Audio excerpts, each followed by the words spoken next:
नायब सैनी की सरकार के 1 साल पूरा होने पर खरी खरी न्यूज़ ने जो सर्वे कराया उसमें एक खास सवाल ये भी था कि आज की तारीख में हरियाणा में सबसे बढ़िया नेता कौन है, सबसे ज़्यादा लोकप्रिय नेता कौन है। और इस मामले में नायब सैनी ने ही बाजी मारने का काम किया।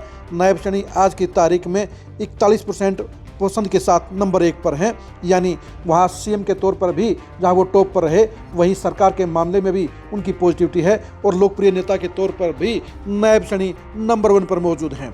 नंबर 2 के ऊपर भूपेंद्र हुड्डा हैं, उनकी लोकप्रियता 18% रही है। और नंबर 3 पर अभय चौटाला हैं, वो 17% पर हैं, यानी भूपेंद्र हुड्डा और अभय चौटाला बिल्कुल नेक टू नेक हैं। सबसे बड़ी बात यह रही कि नायब सैनी के गुरु यानी मनोहर लाल खट्टर की लोकप्रियता डाउन चली गई है और वो महज 9% लोगों की पसंद है।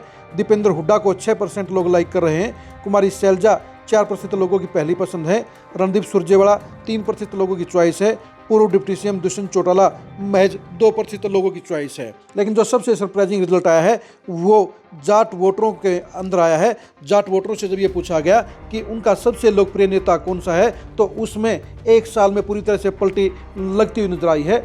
2024 के विधानसभा चुनाव से पहले 80% जाट वोटरों की पहली चॉइस भूपेंद्र हुड्डा थे, लेकिन 1 साल के बाद पूरा माहौल बदल गया है और भूपेंद्र हुड्डा की बजाय अब अभय चौटाला जाट समुदाय की पहली पसंद हो गए हैं, सबसे पसंद के नेता हो गए हैं।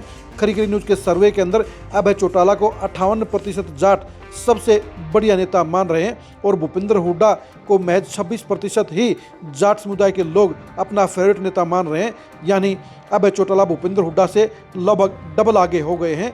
और इसकी सबसे बड़ी वजह जो सामने आई वो ये आई कि भूपेंद्र हुड्डा कांग्रेस की सरकार बनाने में नाकाम रहे और उनके ऊपर जाट समुदाय के अंदर ये आरोप लग गए हैं कि उन्होंने बीजेपी के साथ सेटिंग करके कांग्रेस की सरकार नहीं बनने दी, जिसके चलते जाट वोटरों की बहुसंख्या भूपेंद्र हुड्डा से नाराज हो गई है, भूपेंद्र हुड्डा से खिलाफ हो गई है। और यही वजह है कि अब अभय चौटाला भूपेंद्र हुड्डा की बजाय पहली चॉइस हो गए हैं और अभय चौटाला को 58% जाट वोटर आज की तारीख में अपना नेता मानते हुए नजर आ रहे हैं।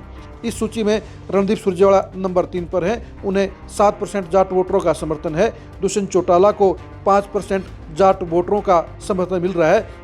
संघर्ष कर रहे ब्रजेंद्र सिंह को महज 2% लोगों का समर्थन मिल रहा है। सबसे बड़ी बात यह भी है कि बीजेपी के जो बड़े जाट नेता हैं यानी सांसद सुभाष बराड़ा, पूर्व मंत्री ओम प्रकाश धनखड़ और वर्तमान के शिक्षा मंत्री महिपाल ढांडा, उनकी लोकप्रियता जाट समुदाय में जाट वोटरों में 1% से भी नीचे है। यानी बीजेपी के जो जाट नेता हैं वो जाट समुदाय का दिल नहीं जीत पा रहे हैं, वो उनके बड़े नेता नहीं बन पा रहे हैं। यह सबसे बड़ी बात बीजेपी के लिए सरप्राइजिंग है और बीजेपी के लिए 2024 के चुनाव में भी जाट वोटरों की नाराजगी एक बड़ा मुद्दा थी और एक बार फिर से साबित हो गया है कि बीजेपी की जाट नेता अपने जाट समुदाय को साथ लेने में नाकाम रहे हैं और वो जाट नेता के तौर पर अपनी पॉपुलैरिटी नहीं बना पाए हैं, वो अपना रसूख नहीं बना पाए हैं। लेकिन साफ तौर पर कहा जा सकता है कि अभय चौटाला आज की तारीख में हुड्डा फैमिली पर भारी पड़ रहे हैं और वो भूपेंद्र हुड्डा से जहां डबल से ज़्यादा आगे हैं, वहीं इस सूची के अंदर दीपेंद्र हुड्डा का नाम बेहद नीचे है।